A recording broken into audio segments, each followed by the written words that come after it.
Aloha and good morning, Comic Watch. It's your friendly neighborhood content manager, Cody, here with a very special guest. We've got Scott Snyder in the house this morning. Good morning, Scott. Morning. It's good to see you. I feel like both of us are like disheveled, on kid duty, trying to juggle home and work. So different time zones. I'm jealous of yours, but yes, it's good to see you again. And thank you. I was going to say, we love Comic Watch. Really appreciate everything you guys do, and we're really glad. I'm glad to be here again. I'd love to do it more often. Absolutely, we would love that too. We really appreciate the support. So today we're here to talk about Nocturnal, and Yes. specifically the Nocturnal Kickstarter. So Nocturnal is coming from Image Comics this winter. Nocturnal #1, it'll be a monthly series, correct? Yes, that's right. It's So going to be monthly. I'm trying to escape the noises of my children here.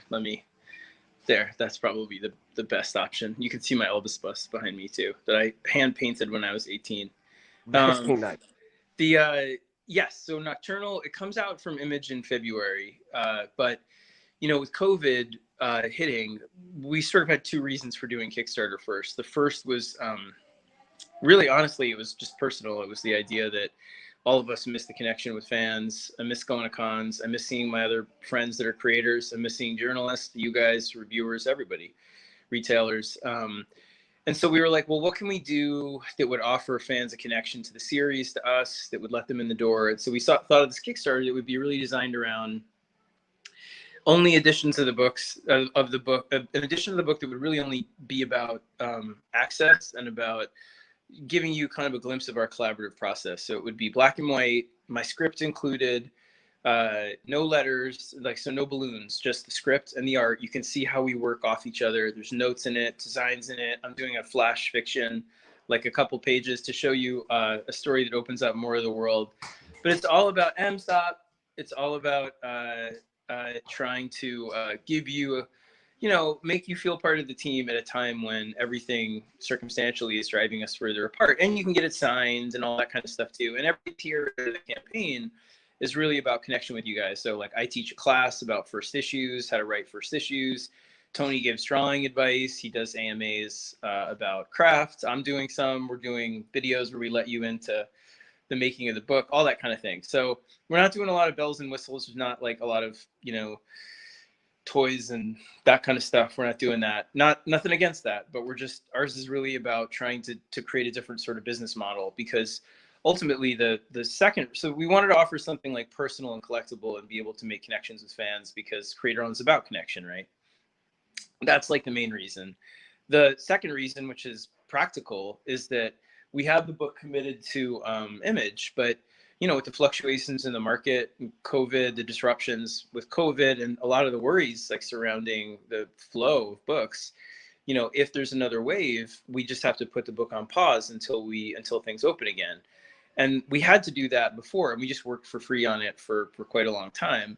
The worry is mostly for somebody, like I can jump from book to book to write, but for somebody that's an artist, they commit to one book and they can do a page a day at most, really. So that's your whole life. And if you're working month after month on issues, and then suddenly they can't come out, you're in a difficult position financially, especially if you have kids, all that stuff.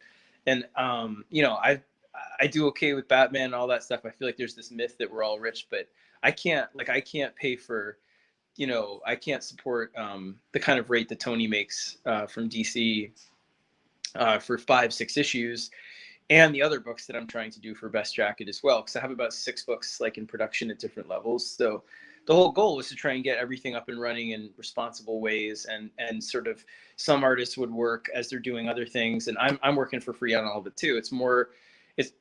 What I'm trying to get at is, bottom line, what we realized was if we made this a Kickstarter, we could offer something we felt good about, that was about this giving fans connection in this moment, but then also essentially safeguard the book financially against other kinds of real fluctuations in distribution, in production, because of COVID. So what we've already made from it allows us to make the first 6 issues of the book, the whole first arc, without taking any money from Image, without leaning on any, each other for resources with it, without having to do it with uncertainty in the air. We can make sure you get this book in its best form, all extra pages, beautiful color, everything, without any worry. And so we're excited because it's a different model. We're not offering you something that's exclusive to Kickstarter and then won't have a second life. Like some, you know, some books you get the book and that's the only form it'll ever take is Kickstarter.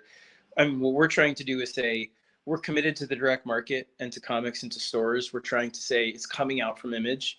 But this allows us to offer something personal, collectible, allow you in to see how it's made, feel you're part of the book on the ground floor, and then secondarily, then you're supporting the direct market by allowing, you know, paying for the financing of the book, and then therefore allowing Image not to have to focus any resources on us. My pledge is that I'm not taking any profit whatsoever from it. So once we hit the number we need to fund the first 4 to 5 issues, because once about 4 issues come out, that's when you start seeing royalties if everything's working well with the market. And if that's the case, then the book becomes self-sufficient, or you're willing to just like live or die by the success of the book at that point. But for me, every penny that I make post that first funding lockbox amount for the, and I'm not taking a page rate either. So all this is like me, I'm just working on it for free. We'll go to the artist on the next book, who I'm going to announce really soon, because secretly, like just this week, we're going to start announcing artists coming in to do promo images for Nocturnal, and they're all artists that I'm working with in Black Jacket, except for one who's a really amazing. I can't believe he's doing it, but he's amazing, and he's a friend of Tony's. But everybody else you'll see are people I'm working with in different capacities, different books, for Best Jacket. So what Best Jacket is it's my label. I'm starting it now, and it's going to be kind of where I do my creator-owned work going forward for the next, you know, for the indefinite future. I've been planning it a long time. It's kind of the company, it's my private company, so it's what DC like pays me through. But making it public and saying this is where I'm going to recommit to creator-owned allows me also to show fans, I think, that what they're doing with this Kickstarter is essentially funding the next phase of my career and allowing me to help fund artists responsibly as I go forward and try and make books that, you know, challenge me to be a different, more exciting writer to myself, and all that stuff. So I still have a foot at DC. Don't get me wrong. I got American Vampire, and I have one more project at DC at least. It's big. It also is to the side a little bit. It like the way Three Jokers and those things are to the side, and allows other emergent writers, emergent artists to kind of, you know, take these characters, step into center stage. I want to make room for other people because I take a lot of oxygen, you know. So that's like the entire plan on Nocturnal. Really excited about it. It's one of those books that allows me to do a lot of things I love. That's really cool. You know, one of the things you keep circling back on is kind of this idea that 2020 is a weird year. Like things are unsettled, things are somewhat off, not just in the industry, but in the world at large. So with Nocturnal being a story about living in perpetual darkness, like usually that's Yeah, kind of a metaphor for seeking hope. And I wondered, like, how does Nocturnal kind of play it off of definitely the plays off it. 2020 It's a good vibe? question, Cody. I mean, for me, the reason it's personal in the way that you know, as a kid, I was always really afraid of the dark, and watching my own kids who you hear in the background, especially my 9-year-old, who's the one bouncing the ball, go through a real kind of acute fear of the same things. It made me wonder, like, what if I just did a story where the whole earth was plunged into darkness and nighttime perpetually, and the nighttime was just as scary or scarier than you imagine it to be, where essentially it changes anything that stays in it too long into a shade, a monstrous version of itself. Everything from humans to, you know, mice and fish, plants even start to mutate. So everything out there is scary in the dark. And I knew I had an idea that mattered to me. I approached Tony. Tony and I have been friends a while, and I thought his art would be perfect for it because it's kind of muscular and bombastic, but it's also really world building, and he's got a great sense of emotion as well.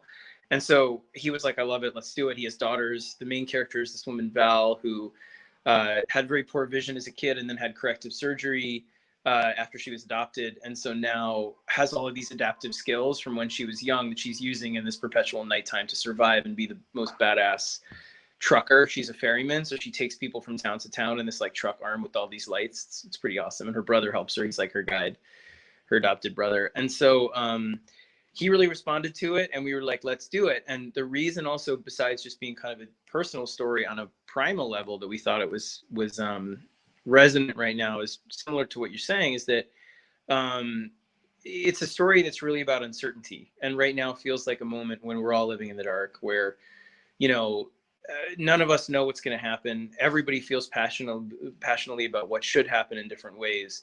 you know, a lot of the loudest voices in the room have been incredibly divisive, and I feel like driving people further apart, making people retreat into their own sort of insulated silos of information, news, all of it, entertainment, everything. We're all driven into our own, I think, subjective realities at this point, and that's what I mean. Darkness forces that sense of I think isolation, and so the idea of finding other people in the light, connecting, and trying to find an answer to all of this. What's its nature? No one knows if it's supernatural, scientific, anything. We have an answer, but no one knows if how to get out of it. No one knows if there's a cure. All of it is uncertain. And to me, it's that uncertainty and fear that allows those kinds of really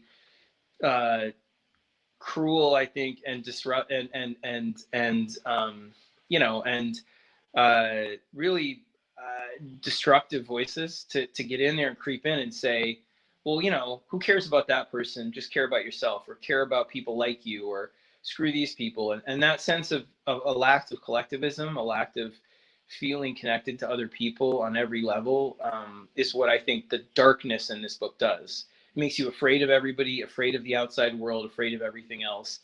And the solution is connection. The solution is finding other people in the light, not succumbing to this kind of darkness. And so it's one of those books that it's very much built on the zeitgeist, but also it's metaphorical and figurative enough that allows us to cut to the emotional DNA, and it doesn't have like a direct corollary the way Undiscovered Country has these kind of direct corollaries to what's happening in the world as we know it.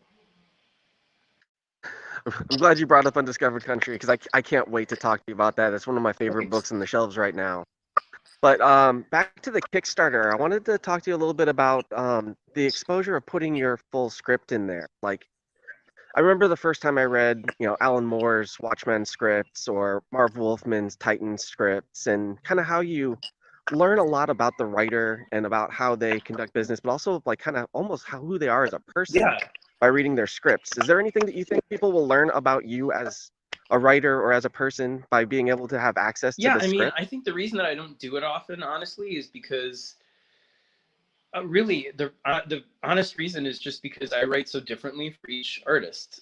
It's the thing I learned from Greg Capullo that was the most valuable. I mean, I've learned a lot of valuable things from him, both as a human being and a creator, but I think really ultimately the lesson that was most fascinating was like when we met and we didn't get along when we first started Batman. I was really committed to full script all the time because I was terrified of giving anybody else any room, and I didn't think I was good. I just thought it was the only way I knew how to write. And Greg really broke me of that by convincing me to give him a little bit of room as we started on Court of Owls, and then he did that amazing issue where it spun. That was his idea, and I was like, I gotta let this guy explode. And so the more I did that, the more I realized you write differently for each artist to allow them to give back more than you're asking, and then you give back more when you do the lettering, and it's that collaborative, organic process that makes each book special. So like a script for Greg is really for Greg, where it's like, yo man, what's up? I'm so excited to be on this thing. Guess what? The first scene is a blast. It's rock out nuts. It's gonna be this. It's gonna be that. And every time I'm like, here's what it's about. Here's what each scene is about emotionally. This is what we need to achieve in this scene. If there's dialogue, like here's the basic gist of the dialogue. You know, this is the tone, and this is really what I'm trying to convey. Like, this is the emotional heart. And then you just let him go, and he does it. So like a 30-page issue might be a 10-page script for Greg. Whereas for Jock and Raphael, both like more full script. So for them, it's like panel 1, same script, let's say, and let's say it's metal, right? And we're having Wonder Woman and an army of Lobos like attack the Rock of Eternity. For Greg, it's like, this should feel awesomeness, like the crescendo of the rock concert, flames everywhere, army of Lobos, blah, blah, blah. For Jock, it would be like panel 1, Wonder Woman looks out of the Hall of Doom as it flies over the thing, wind blowing in her hair. It's the moment before the parachute jump. Panel 2, behind her, we see multiple Lobos. That's the joke, you know, blah, blah, blah. And one of them says to her, "You going to do it?" Panel 3, she's like that. So it's almost like I didn't want to give one because I don't give the scripts unless DC just put them in there, because they're so specifically tailored artist to artist that I didn't want to convey the message to people that I had a standard format.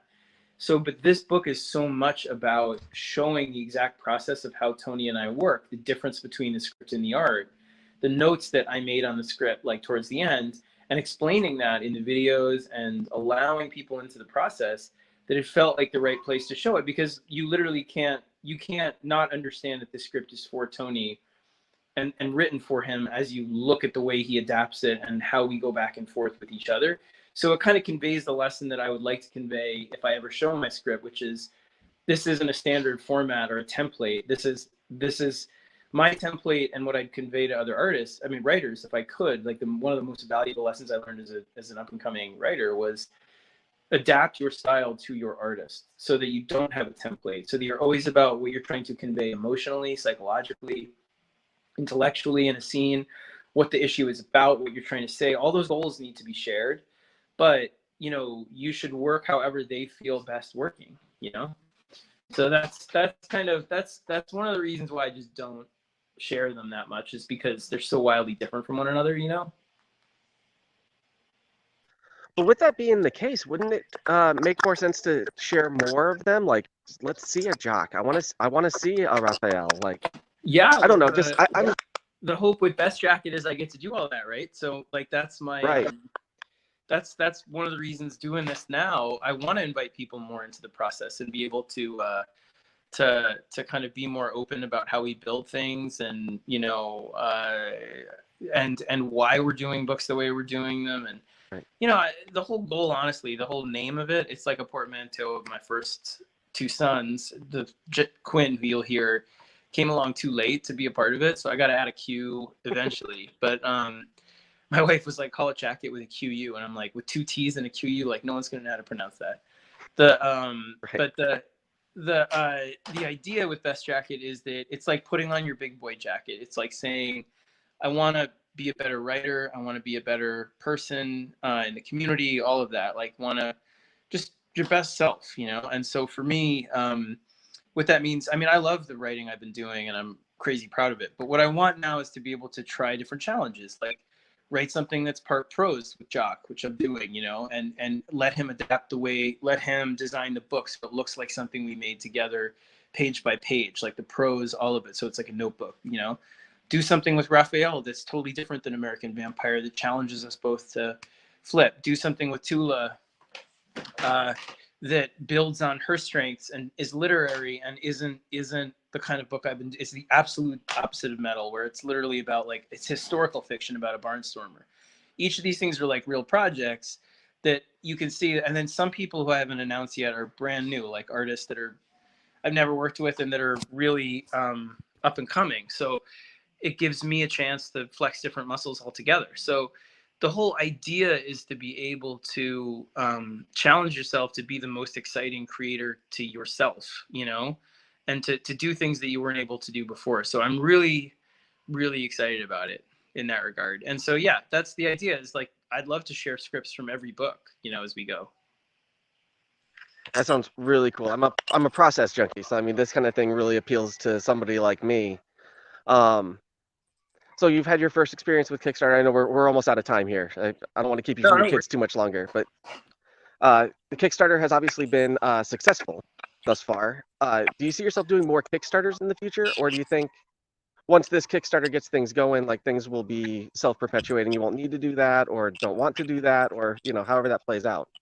I could tell you after I sign like 5,000 book plates if I'll do it again, but I don't know. I mean, the thing I love about Kickstarter that I'm really enjoying about it is the actual fluidity and connection of it, where it's really like adaptable to what's happening with the fans. Like, if they want something, they say it in the backer comments, and then you kind of give it, and then you can respond to their questions. And they're like, I love the interactivity of it. I love the fact that it's so mainline from creators right to fans, and fans can interact with you in ways that are really meaningful with it and creatively influential.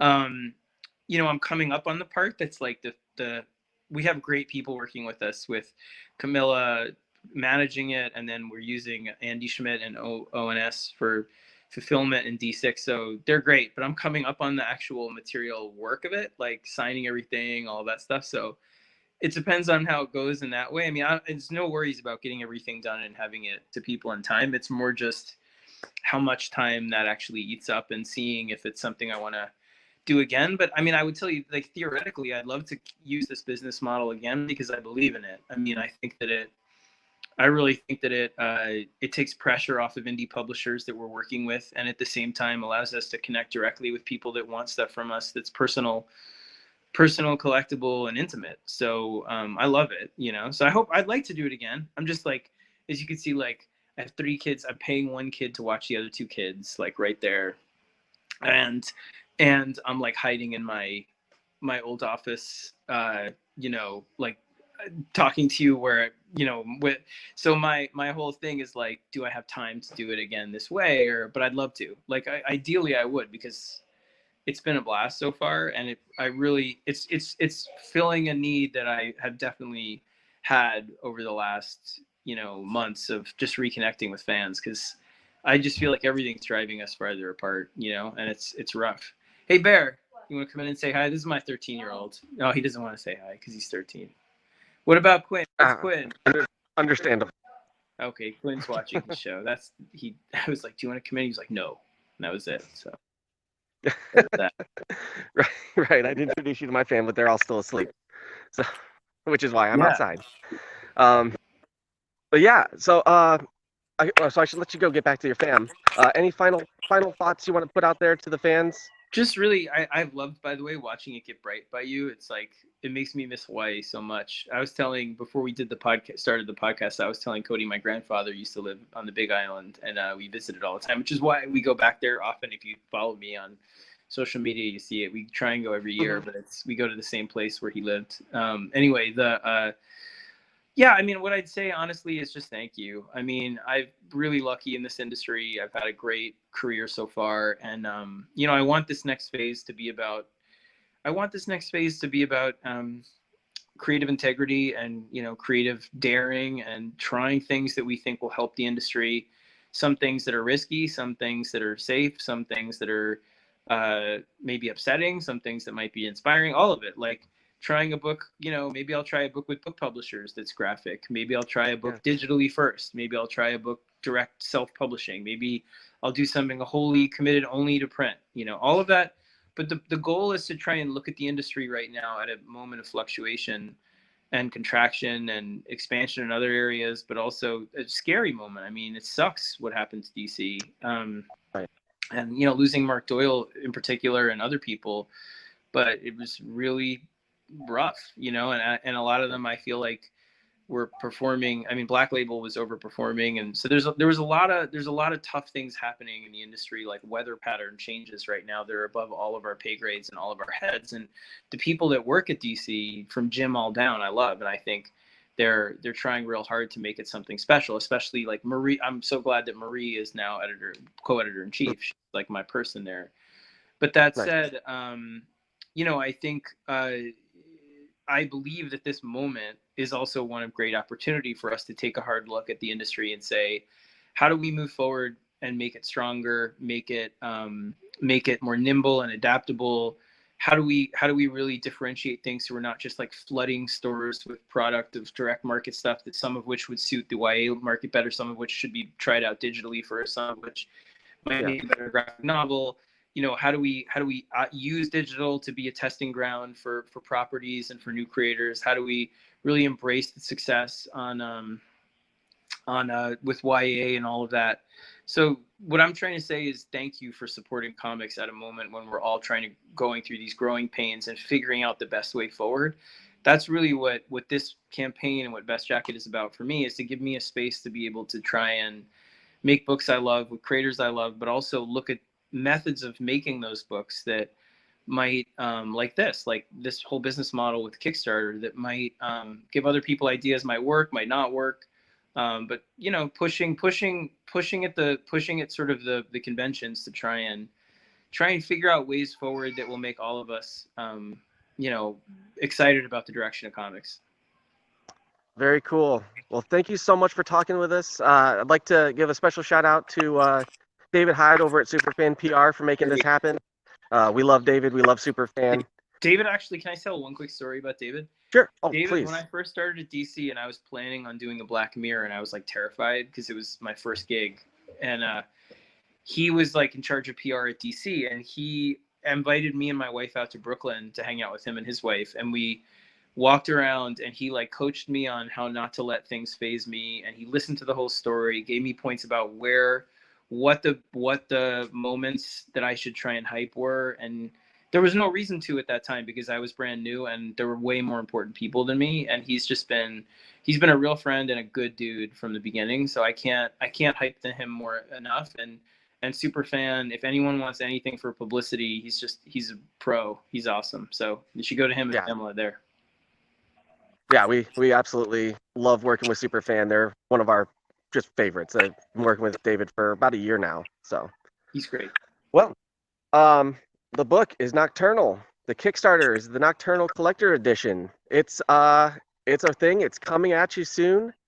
Thank you very much, Scott, for talking to us. We hope to hear from you very soon. Yeah, man, let's do it again soon, dude. It's always a pleasure, Cody, and thank you to everybody at Comic Watch. You guys are awesome. All right, thank you very much, Scott. We're out.